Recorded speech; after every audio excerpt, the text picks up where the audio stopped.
이토록 갑작스런 슬픈 이별을 맞이할 줄 그 누가 상상이나 했을까요? 나를 어떻게 날 키웠는데. 나를 어떻게 키웠는데. 두 달이 흘렀지만 여전히 딸에 대한 그리움으로 눈물이 마를 날이 없습니다. 너무 비통하죠. 한나란 씨 이렇게 절친이고 둘이 이렇게. 아이고 세상에. 한날 한시 같은 이유로 세상을 떠났다는 10년지기 친구들. 엄마가 어떻게 살아 너. 장마 속 화는 더 나네요. 너무 어이없이 갔잖아요. 23 동갑내기인 비나 씨와 은결 씨. 두 청춘이 못다 핀 채 저물어버린 이유는 과연 무엇이었을까요?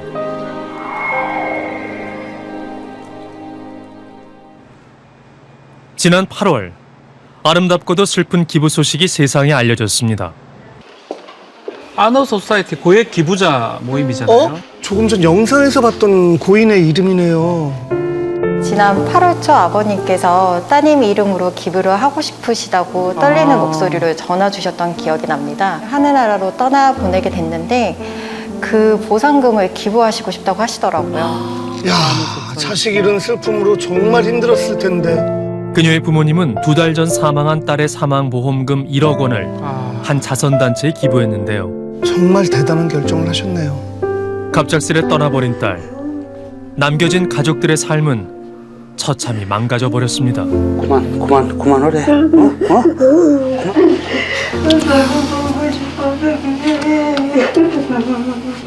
이게 어떻게 받아들여질 수가 있을까요? 아유, 어떡해. 뭐 또 도와주고 하는 거 좋아했고 기부하는 거 좋아하고 그런 아이였는데 우리 가족이 그걸 뭐 시원한 거 갖다 쓰겠습니까? 어떻게 써요? 진짜 왜 목숨값인데 목숨값을 가지고 저희들이 뭐 밥을 먹고 호의호식을 어떻게 해요? 저는 10원도 못 쓸 것 같아요. 불의의 사고로 목숨을 잃은 23 은결 씨. 어젯밤 인천 남동구의 제3경인고속도로에서 연쇄 추돌 사고가 나서 2명이 숨지고 5명이 다쳤습니다. 밤 10시 40분경 아이고. 왕복 6차로의 고속도로에서 발생한 교통사고. 자, 지금 보시는 이 영상이 바로 사고 순간이 담긴 블랙박스 영상인데요. 엄청난 추돌과 함께 바로 차량에서 저렇게 화염이 치솟는 모습을 볼 수가 있습니다. 화재가 엄청 크게 났네요, 보니까. 어마어마한데요. 은결 씨는 이 사고의 피해자 중 한 명이었습니다. 어휴. 숨불이 아이고. 당시 차를 운전한 건 은결 씨의 10년지기 친구 비나 씨. 절친했던 두 친구가 함께 사고로 세상을 떠났고 비나 씨 가족 역시 고통스러운 나날을 보내고 있다는데요. 당시에 신고 있던 신발인데 한쪽은 못 찾았고요. 한쪽은 이렇게 불에 그을렸어요. 화염 때문에. 말이 됩니까? 그때 불이 얼마나 뜨거웠는지. 네, 그날 썼던 화장품 랑 동생 마지막 모습을 보고 싶었는데 다 몸이 많이 망가졌다고 그러더라고요. 그래서 얼굴도 못 보고 손도 못 잡아보고. 아이고, 참. 야속하게도 집안 곳곳엔 여전히 동생의 흔적이 남아 있습니다. 야, 이거 엘사 누가 사줬어? 응? 계속 이모 어딨냐고 물어보더라고요. 정말 다정한 이모였나 봐요. 너무 억울하고 화가 나고 진짜 분해. 다 각자가 그냥 상식적으로만 행동해줬어도 안 나는 사고인데 말도 안 되는 일이 다 겹쳐버린 거죠. 사고 당시 두 친구가 타고 있던 차량은 고속도로 1차로를 주행 중이었습니다. 이후 차로 변경을 하려던 찰나에 어머! 뒤에서 달려오던 차에 그대로 받쳐버린 건데요. 추돌하자마자 2차로로 튕겨져 나가버린 차량. 목격자들에 따르면 사고 직후 강한 불길 때문에 도무지 구출 작업을 할 수 없었다고 합니다. 분명히 앞에 차가 있었던 것 같은데 앞에 뻥 쏘면 불이 바로 일어난 거예요. 불길이 너무 세게 느껴지더라고. 생각해서 이렇게 파리가 나서 무서워서 도지를 못했어요. 화염병이 너무 뜨거워갖고 차 쪽으로 갈 수가 없더라고요. 너무 뜨거워서. 여전히 남아있는 그날의 흔적. 그런데 사고가 난 곳은 요금소 입구까지 불과 300m 정도를 남겨둔 차량들이 속도를 줄이는 구간이었는데요. 차량이 전소될 정도의 강한 추돌. 화재 진압 전까진 시신조차 수습할 수 없었습니다. 운전자석이랑 보조자석에 단체로 두 분이 이렇게 앉아 계셨어요. 호흡도 없고 맥박도 없고 네 이렇게 완전히 새까맣게 다 타 있어가지고 심폐소생술 안 한다는 거 그 소생술 유보 받고 그리고 이제 저희는 철수했고 두 친구의 차량을 들이받은 뒷차는 어떻게 됐을까? 여기 왔었어요.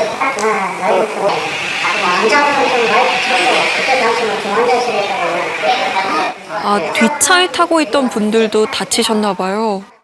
차량의 모습을 보니 당시 사고의 충격이 얼마나 컸을지 가늠할 수 있었습니다. 시속 80인데 저렇게 망가질 수 있나요? 어떻게 이렇게? 에어백도 다 터진 다 터지고요. 상태고요. 야. 에어백이 다 터져 있더라고요. 근데 그다음 당시 와. 내가 만약 탔으면 되더라도 엔진 시험까지는 탔으면 그냥 거의 되는 거예요. 충격이 크게 느꼈을 때는. 달려오던 차량과 부딪힌 차량 모두 폐차해야 할 정도로 큰 추돌이 있었던 상황. 뭐라고 준비해야 돼요? 못 봤어요. 일단 못 봤어요. 보고 왔어도 사실은 보고 피할 수 있는 충분한 거리가 브레이크만 밟았어도 브레이크 밟은 게 없으니까. 아, 브레이크를 밟은 게 없어요? 네. 그래서 나중에 한 거예요. 아니, 그대로 박은 거예요, 그러면? 규정속도 80km 구간에서 약 115km로 과속 운전을 한 뒷차. 운전자는 앞에 서 있던 두 친구의 차량을 전혀 보지 못했다고 주장하고 있는데요. 아니, 과속을 하지 않았다면, 이후 브레이크라도 밟았다면 두 사람은 목숨을 잃지 않았을 겁니다. 그런데 가족들은 사고의 원인 제공은 다른 곳에 있다고 말합니다. 다른 원인? 다른 원인이요? 1차의 부주의, 2차의 과속이 이 사고의 가장 큰 문제점이라고 볼 수 있는 건가요? 그렇게 생각 안 씁니다. 뒷차 부조의가 제일 크긴 크지만 그 사이까지 차를 안 빼고 그렇게 1차로에 방치에 있던 그 차량이 가장 저는 문제가 있다고 보거든요. 1차로요? 그 양반이 살인자예요, 제가 볼 때는. 사고가 나기 전 두 사람이 탄 차량은 1차로에 멈춰 서 있던 차량 때문에 급정거를 했던 것으로 확인이 됐는데요. 아하. 막힌 1차로를 피해 차로 변경을 시도했던 그녀. 아니, 그럼 거의 서 있는 상태에서 뒷차에 부딪힌 거네요. 그렇다면 1차로는 왜 막혀 있었던 걸까? 당시 현장에 있었던 목격자를 직접 만나봤습니다. 두 대가 저 앞쪽에 이미 사고가 나 있었어요. 그래서 이제 저희가 막고 있었고 이제 도로공사 직원이 왔죠. 맨 뒤에 온 차량이 그냥 논스톱으로 왔어요. 논스톱으로. 브레이크도 안 밟았어요. 두 친구의 사고가 발생하기 약 30분 전 이곳에선 이미 접촉 사고가 있었습니다. 당시 이 사고를 처리하기 위해 총 5대의 차량이 1차로에 서 있었다는데요.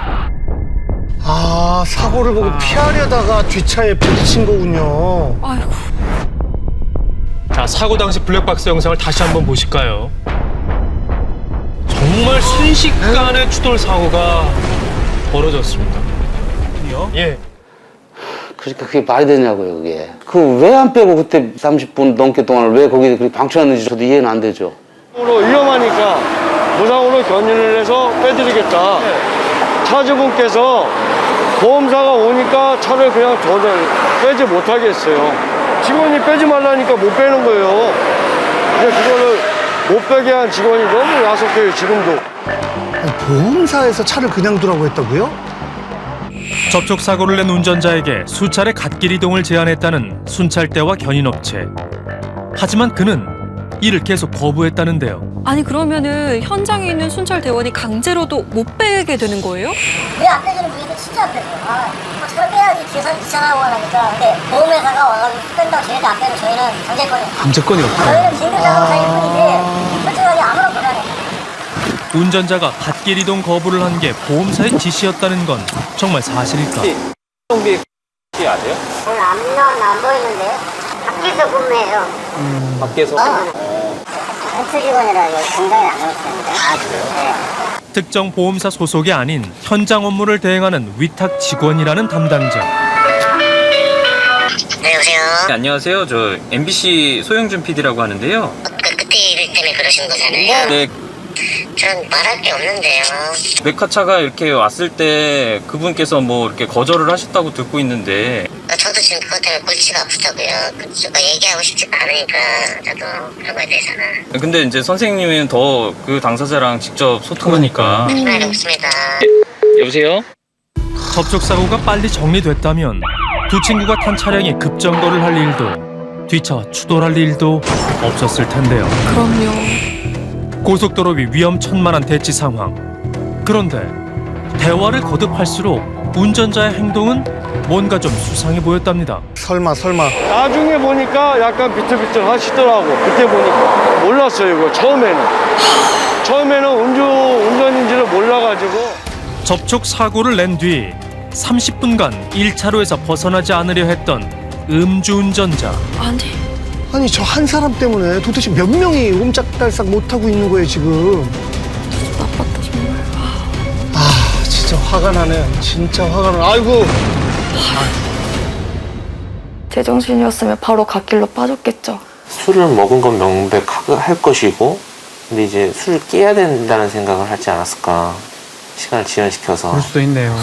근데 그 음주운전 한 사람 말을 듣고 그런 음주운전자를 그냥 방치했다는 게 너무 화가 나요. 그쪽에서는 연락은 온 적이 없어요? 네, 연락 없었어요. 얼굴도 모르고 어디에 있는지도 모르겠고. 혈중 알코올 농도 0.111%. 면허 취소 수준으로 운전대를 잡았던 음주운전자. 하지만 그에게 은결 씨와 비나 씨 사고에 대한 책임을 묻는 건 쉽지 않다고 합니다. 아이고. 법적인 장치는 그 앞차량은 문제가 없다라고 보나 봐요. 그 차는 사고를 예상을 못했다.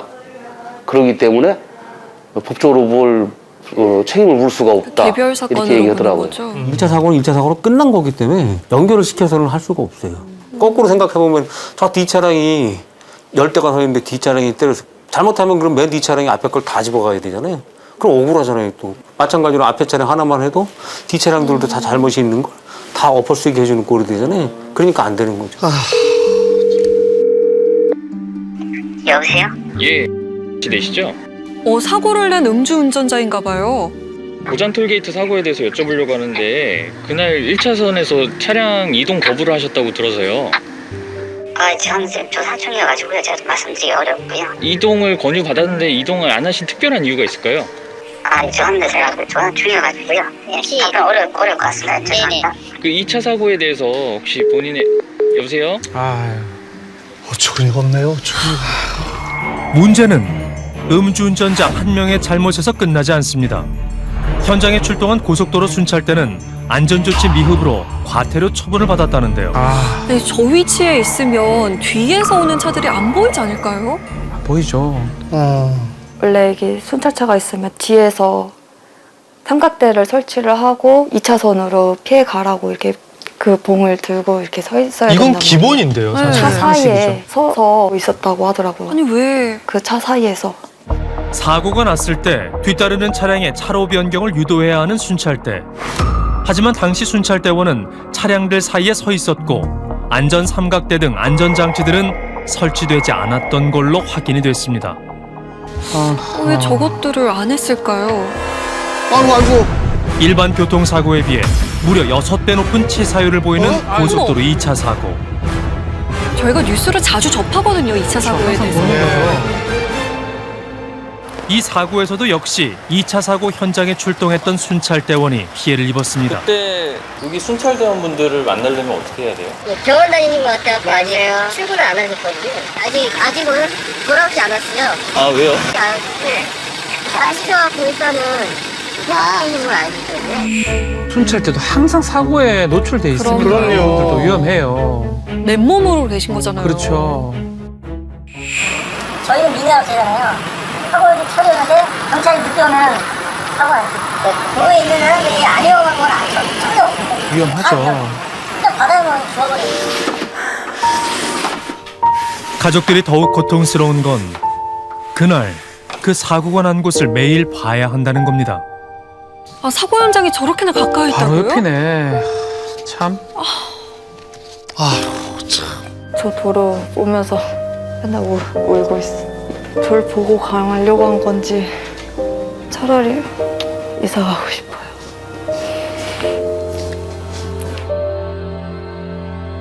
그날 밤 사고에 감춰져 있던 또 하나의 이야기. 여기 서시면 위험하시니까 가셔야 됩니다 하니까 뒤에 안전조치 좀 해주세요 말씀을 하시더라고요. 우리도 사고 날 뻔했다 그런 얘기도 하셨고. 1차 사고가 일어났을 당시 견인업체 대표와 대화를 나눴다는 비나 씨. 자신이 지나가고 그 뒤에 올 차량들을 위해 안전조치를 꼭 해주길 당부했다는데요. 아, 뒤에 운전자 생각한 거네요. 계속 기억에 남는 게 그분하고 잠깐 얘기한 거 그거 계속 기억에 남더라고요. 제가 대부분이 섰다가 다 그냥 가는 과정이에요. 이렇게 내려서 말씀하시는 분들은 흔치는 않습니다. 흔치는 않아요. 그때 그냥 지나칠 수도 있었을 겁니다. 하지만 그녀는 위험을 무릅쓰고 차에서 내렸고 2차 사고로부터 다른 사람들의 안전을 보호하고자 했습니다. 정말 대단하네요. 대단해요. 만일 비나 씨 차량이 없는 상태에서 과속 사고가 일어났다면 앞에 서 있던 사람들 모두 크게 다쳤을 수도 있는 상황. 그렇죠. 그날 차에서 내리지 않았다면 비나 씨와 은결 씨는 다시 집으로 돌아갈 수 있지 않았을까.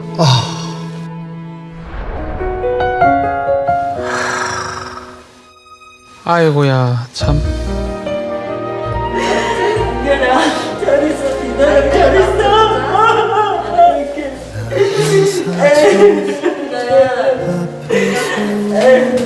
하지만 다음 주에 엄마랑 올게.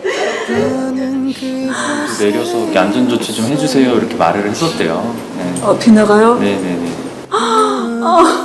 세상에. 아이고. 걔가 남을 배려해서 아마 그랬을 거예요. 뒤쳐와도 또 사고 날까 봐. 끝까지 책임을 다하고 갔구나. 부디 하늘에선 두 사람의 행복이 우선이길 바라며 비나가 되게 언니 같았다 해야 되나? 항상 비나한테 고민을 잘 털어놨던 것 같아요. 은결이는 애가 진짜 짠순인데 어떤 애기 후원하는 거예요. 이거 진짜 멋있다 해서 저도 시작하게 됐거든요, 같이. 그래도 둘이 있으니까 은결이랑 비나 잘 지내고 있을 거야. 우리 너무 슬퍼하지 말자. 이렇게 말하는 거든. 매일 그래. 친구들끼리. 비나 씨와 은결 씨 가족에게 위로를 전하며 삼가 고인의 명복을 빕니다.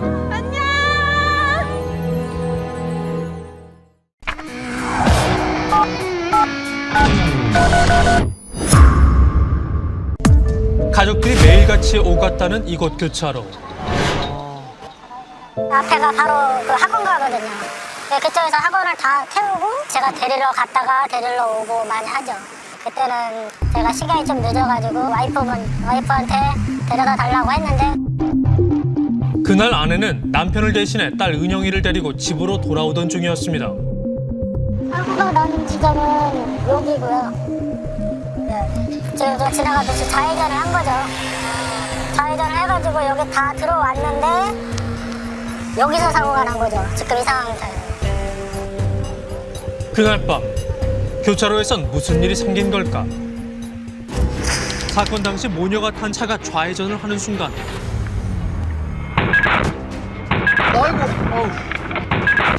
측면에서 엄청난 속도로 달려온 의문의 차량. 당시 사고로 인해 가장 큰 상처를 입은 건 딸 은영이었습니다. 사고 지점은 집에서 불과 약 100m 거리. 가족들은 이곳에서 사고가 발생할 거라고 상상조차 못했을 겁니다. 어우, 세상에. 여기서 좌회전을 하면 저희 집이 이쪽에 저희가 사는 아파트죠. 어머. 제가 운전을 했는데 사고가 안 났을 수도 있는 거기 때문에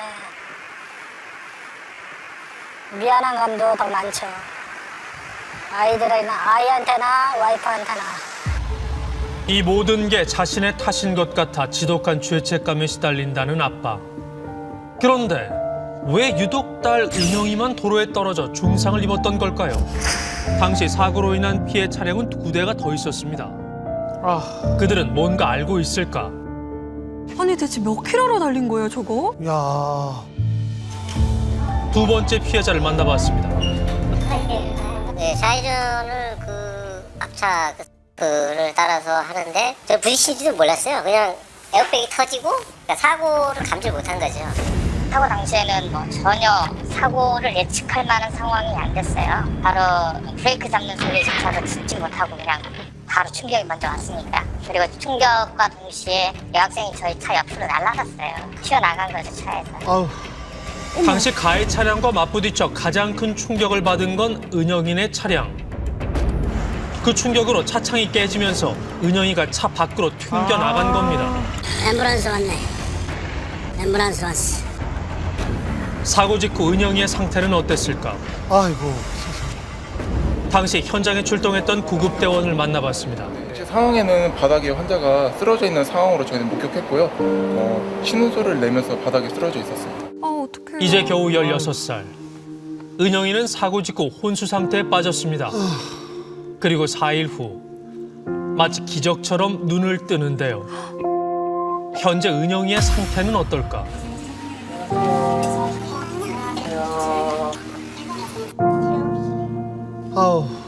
당시 사고로 엄마는 전치 7주의 진단을 받았는데요. 하지만 딸을 돌보느라 입원 치료도 미루고 있었습니다. 아이고. 어머니 상태는 좀 어떠세요? 어머니 상태도 사실 많이 걱정되는 상황이었었는데. 그래도 저는 많이 다치지도 않았고 많이 좋아진 편이에요. 딸의 곁을 떠날 수가 없는 거죠 어머니는 지금. 아이고 참. 벌써 한 달이 넘도록 병상에서 일어나지 못하고 있다는 은영이. 목뼈 4개가 부러졌고 대퇴부 골절로 인해 큰 수술을 받았답니다. 가장 큰 문제는 뇌 손상.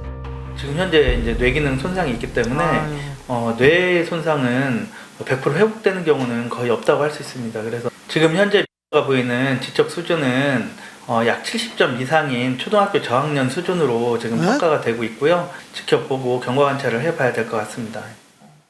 16살 은영이는 어린아이가 되어버렸습니다. 아이고 세상에. 여덟이에요. 며칠인지 몰라요. 며칠인지 몰라? 오늘 지금 아침이야 동생이나 저녁이야. 머리는 까먹었어요. 저녁 같아요. 저녁 맞았어요. 아빠 이름이요.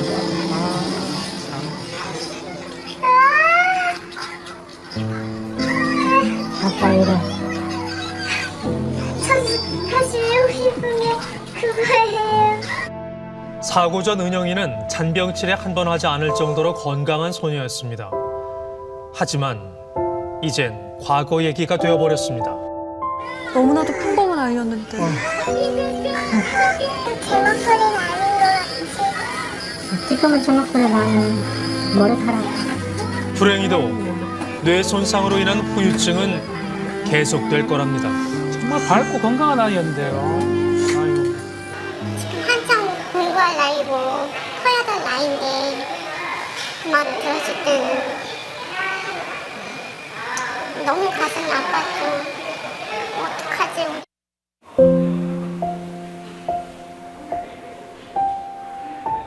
하루 종일 은영이 곁에 머물러야 하는 부부를 대신해 어린 아들을 돌보고 있는 조부모. 쟤는 엄마 붕 떨어지지 않았던 애거든요. 하수시 엄마 붕 떨어지고. 우리도 살긴 그냥 문 닫아놓고 와서 어떻게 지켜줘야지. 애를 혼자 놔둘 수는 없으니까. 하지만 누나의 사고 이후 아들은 부쩍 말수가 줄었답니다. 엄마도 병원 가 있고 누나도 병원 가 있고 좀 많이 힘들지 않아요? 네, 그냥 좀 힘들기도 하고 집도 허전하고 그래요. 누나도 빨리 나와가지고 같이 놀고 하면 좋을 것 같아. 주인을 잃어버린 은영이의 방. 언제쯤 건강한 모습으로 이 방에 돌아올 수 있을까요? 가족들은 도저히 그날의 사고를 이해할 수 없습니다. 우리 사이는 100km라고 하는데 그렇게 총알같이 와서 아무것도 모르고 좌회전 받아서 제대로 가는 차를 들이받은 거잖아요. 뱅글뱅글 도는 걸 보면은 아이고 이거는 있을 수 없는 일이에요. 게다가 사고 지점은 통행 속도가 시속 30km 이내로 제한된 스쿨존. 목격자들이 가장 이상하다고 생각하는 건 소리가 되게 요란했거든요. 그래서 이제 내가 봤을 때 이미 내가 운전자가 되게 빨리 왔다 그때는 그렇게 생각했는데 피해자 역시 당시 가해자의 얼굴을 확인할 틈도 없이 경찰이 긴급하게 상황을 정리했다고 말하는데요. 좀 이상하긴 하네. 나중에 보니까 쫓아오던 경찰차가 또 바로 와서 가해자분 바로 체포돼서 간 걸로 알고 있고요. 마치 예견이라도 한 듯 사고가 일어나자마자 현장에 도착한 경찰. 부서진 차량 넉 대가 뒤엉킨 혼란스러운 와중에도 경찰이 가해 차량의 운전자를 곧바로 검거할 수 있었던 이유는 무엇일까? 시속 100km가 넘는 속도로 달려와 은영이에게 씻을 수 없는 후유증을 남긴 남자. 폐차장에서 확인한 남자의 차량은 처참했는데요. 아이고. 차량 블랙박스 영상을 돌려봤습니다. 사고 전에 무슨 일이 있었을까요? 자, 그런데 사고 발생 직전 경찰차 한 대가 남자의 차량을 가로막고 정차를 요구하는데요. 아, 가해자 차량 갑자기 블랙박스군요. 경찰을 피해 도주하기 시작하는 남자. 곧장 400m가량을 질주하는데요. 뭐 잘못했나? 왜 도망간 거죠? 그러니까요. 굉장히 급박한데요? 야, 그 후 끔찍한 사고를 내고 멈춰선 남자. 곧바로 그를 뒤쫓아온 경찰에 의해 붙잡혔습니다. 제 운전자 조수를 했을 때 혼자야 될 거야. 안녕하세요. 박준대 전화입니다. MBC 실황감사대팀에서 해당 경찰을 만나봤는데요. 처음 그 차량을 발견하고서 바로 추격을 실시하였는데 차로로 정상적으로 진행을 못하고 옆 차로를 왔다 갔다 하면서 위험하게 진행을 하고 있었습니다. 저희가 우선은 사이렌 울리면서 그 차량을 정차시키려고 경고방송을 했는데 그 경고방송은 무시했고 경찰이 내리는 사이에 저렇게. 그의 도주는 필사적이었답니다. 악셀을 끝까지 밟았는데 따라가지 못할 정도로 가속을 해서 진행을 하는 상황을 봤습니다. 남자는 왜 그토록 경찰을 피하려 했던 걸까? 처음에 112로 경찰에 신고되기를 음주운전 차량으로 보이는 차량이 대전에서 세종으로 가고 있다. 그런 신고가 들어왔습니다. 술을 마시고 약 20km를 달렸다는 남자. 확인 결과 그의 혈중 알코올 농도는 0.12%. 면허 취소 기준인 0.08%를 훨씬 초과한 상태였습니다. 아, 왜? 알도 못하고 보지도 못한 사람이 우리 손녀딸 인생을 저렇게 망쳐놓고 얘는 이렇게 고통을 겪고 있는데 그 사람은 무슨 빽이 이렇게 많아갖고 그런 사람을 놔뒀느냐고. 도망가다가 사고를 낸 사람을 도망갈 일이 없어서 놔줘서 직장을 다닌다는 거에 더 피가 끓어올라요. 경찰이 남자에 대해 구속영장을 신청했지만 법원이 이를 기각한 건 도주의 우려가 없다는 이유에서였습니다. 은영이 가족들을 커다란 고통에 빠뜨린 남자는 대체 어떤 사람일까? 주말에 사는 거 이제 술을 먹고 와서 오다가 이제 그래서 그런 거지. 다른 건 없어요. 다 사람들은 다 좋아해. 애도 괜찮아. 그 부모님들은 거기서도 살 사람이 아니에요. 아, 부모님은 상관이 없어. 큰 거랑 나는 놀랬어요. 그럴 애가 아닌 것 같은데. 친구들 사이에서 뭐 싸울 적도 없고 누구한테 쫓아필 짓도 안 하고 친구들 중에 진짜 착한 애들 있잖아요. 한 명씩은. 그런 친구예요. 그래서 못 믿었어요. 저도. 그럴 사람이 아닌데 그렇게 해가지고. 주변 사람들은 다 못 믿겠다는 반응이네요. 그러게요. 사건 당일 직장 동료들과 술을 마셨다는 남자. 사실 감사 끝나서 저희 마음 많은 사람들하고 술을 셋이 마셨죠. 2병인가 3병을 마셨습니다. 만취 상태였나요? 씨가? 아니요, 많지 않아요. 무슨 많지? 말도 똑바로 하고 대리도 다 불렀는데 그때. 대리를 불렀다고요? 회사 근처에서 술을 마신 후 인근 누나 집에서 자겠다며 대리운전 기사를 불렀답니다. 그러니까 다 모여다 드렸을 거예요. 그 이후에 그분이 뭐 어떻게 했는지는 모르겠는데 그리고 그 이후에 왜 다시 갔지? 거기까지 세종을? 그건 모르겠네. 아니 집까지 갔는데 왜 다시?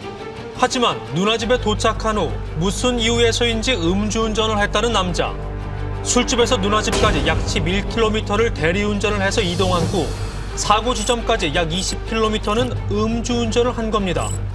대체 무슨 이유였을까? 이거 정말 이해가 안 되는 상황인데요. 그 통해서 왜 집을 갔다라고 뭐라고 얘기를 하던가요? 누나네 집까지 가지 왜 집을 갔느냐 그랬더니 너 왜 안 오냐 이제 부모님들이 걱정되니까 왜 퇴근 시간에는 안 오냐고 전화를 습관이에요. 그 순간 판단에 집에 가야 되겠다 걱정하시니까 가야 되겠다고 생각한 것 같아요. 남자에게 어떤 사연이 있는 걸까? 그의 부모를 찾아가 봤습니다. 계세요. 안녕하세요. 네. 저희 MBC 방송국에서 나왔는데요. 저기 어머니 되시나요? 네. 세종에서 좀 교통사고를 내셨는데 아시죠? 근데 누가 보내서 오신 거예요 도대체? 네, MBC에서 왔습니다. 아니에요. 얼른 가셔요. 얼른. 하실 얘기가 있죠? 없어요. 얼른 가시라고. 아니. 잠시만. 아니 5분 안이나 1분도 안 해요. 얼른 가요. 설득 끝에 그의 어머니와 이야기를 나눌 수 있었는데요. 어머니, 지금 어디 계세요, 그러면? 죽었나 살았나도 몰래. 우리도 역장이 무너져갖고 우리도 말도 못 하는겨. 아이고. 좀 반성을 하고 계시나요, 지금 이 일에 대해서? 반성 많이 하죠. 많이 해요? 네.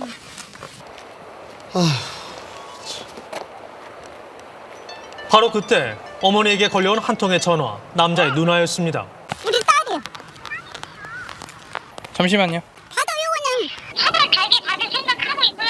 아이의 수급만으로도 저희는 정말 너무 감사해하고 있고요. 다 모든 걸 내려놨습니다. 남동생은. 그래서 모든 걸 내려놓고 지금은 제값 받을 준비하고 지금 기다리고 있는 중이에요. 제값만. 제값만 하는 것도 왜 하는 거냐면 피해자들 한 푼이라도 더 보상을 해주고 싶어서 하는 거예요. 한 푼이라도 더. 그러면 여쭤보고 싶은 건 이번 일은 왜 벌어진 건가 싶은 거예요. 왜 대리기사를 부르지 않았고 이번에는. 대리기사 불렀어요. 이번에 대리기사를 불렀어요? 근데 왜 이런 일이 벌어졌을까요? 돈이 없어가지고요.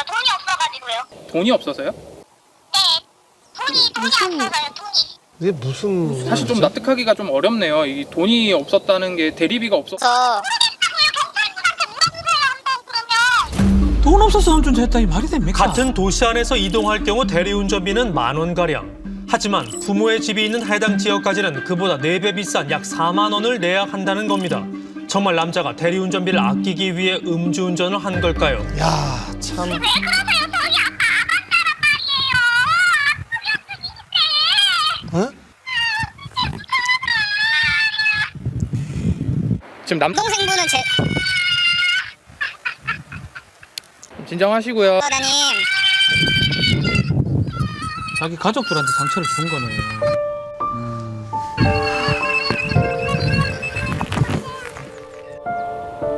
그 후 자리를 떠나버린 남자의 어머니. 아휴, 참. 그런데 취재 도중 뜻밖의 이야기가 들려옵니다. 도망가셨을 때 제가 그게 좀 약하던데 경력이? 네? 처음이 아니었어요? 어라? 윤여경님. 아이고 그러면 그러니까 도망가겠지. 남자가 그토록 필사적으로 경찰을 피해 도망쳐야 했던 이유가 이번 음주운전이 처음이 아니었기 때문이라는 주장. 전력이 있다. 예전에 이제 음주운전으로 또 걸린 적이 있다고 하더라고요. 9년 전에 결혼식장에 어디 갔다가 소주 한 잔 먹고 다 걸려서 50일인가 뭐 며칠 정지심 먹은 적이 한 번 있다고 해요. 남자의 누나에게 사실 확인을 해봤습니다. 식당에 있는 건 잘 몰라요. 저도 지금 전에는 어떻게 걸린 거냐면 차 안에서 저기 대리기사 기다리다가 자다가 걸린 거예요. 지나가서 사람이 깨어도 안 일어나니까 경찰에 신고를 해가지고 그렇게 하다가 적발이 된 거예요. 그때 운전을 한 게 아니라. 몹시 없이 억울해했다는 남자. 그런데 그 차 안에서 운전을 한 게 아니라 술을 마신 상태에서 그냥 자고 있었는데 그것도 음주운전이 되나요? 그건 아니죠. 차 안에서 잠만 자는데 왜 걸려요? 그냥 차 안에서 자고 있었다는 이유로 그렇게는 안 하죠. 남자가 음주운전으로 경찰에 적발된 건 이번 사건뿐만이 아니랍니다. 주변인들의 주장에 의하면 남자의 음주운전 횟수는 최소 2건. 이 정도라면 실수라고 보기 어려운데요. 그는 대체 왜 음주운전을 멈추지 않았던 걸까요? 그래서 이제 음주운전이라고 하는 것은 기본적으로 이제 상습성을 가지고 있어요. 예컨대 음주운전을 하는 순간순간마다 적발되고 처벌당하는 것이 아니라 개중에는 한 10번 정도 했는데 한 번 정도 적발됐을 가능성이 있어요. 그것은 9번 정도는 성공을 했다라고 하는 것을 걸리겠어라는 마음으로 일단 술을 마시면 운전대를 잡는 것을 두려워하지 않는 성향을 가지고 있을 때 이와 유사한 행위가 연속적으로 발생될 수 있는 가능성이 높다는 거죠. 지난 2018년 12월 이후 시행된 윤창호법. 음주운전 사고 시 형량을 최대 무기징역까지 대폭 강화했습니다. 하지만 은영이 가족은 두렵습니다. 또 음주운전을 하고 나서 재판을 받는다고 하더라도 집행유예로 끝나는 경우가 많대요. 제가 이렇게 인터뷰를 하는 이유 중에 가장 큰 이유가 집행유예가 아니라 음주운전은 무조건 부형을 받고 실형을 살아야 된다고 생각을 해요. 실제로 윤창호법 시행 이후에도 개선이 필요하다는 목소리가 끊임없이 흘러나오고 있는데요. 일반적인 교통사고하고 술 먹고 운전해서 사고 낸 경우는 전혀 다른 거죠. 그 윤창호법이 좀 더 강화된 그 취지에 맞게 법원에서 선고되는 형 자체가 높아져야 됩니다. 그래야 법이 강화된 의미가 있죠. 법목은 높아졌는데 실제 선고되는 형이 높아지지 않는다 그러면 아무런 의미가 없게 되는 거죠. 사고 이후 남자는 어떻게 지내고 있을까? 연결이 되지 않아 삐 소리 후 소리샘으로 연결되오며 하지만 그와는 연락이 닿지 않는 상황. 대신 남자의 누나가 은영이 가족에게 사죄의 뜻을 전했습니다. 은영이가 입원 치료를 받은 지도 벌써 51일째. 뇌 손상으로 은영이는 여전히 자신의 이름조차 기억하지 못합니다.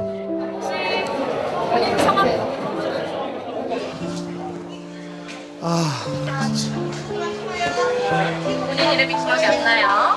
본인 이름 뭐예요? 이따 다시 물어볼까요? 본인 이름 뭐였죠?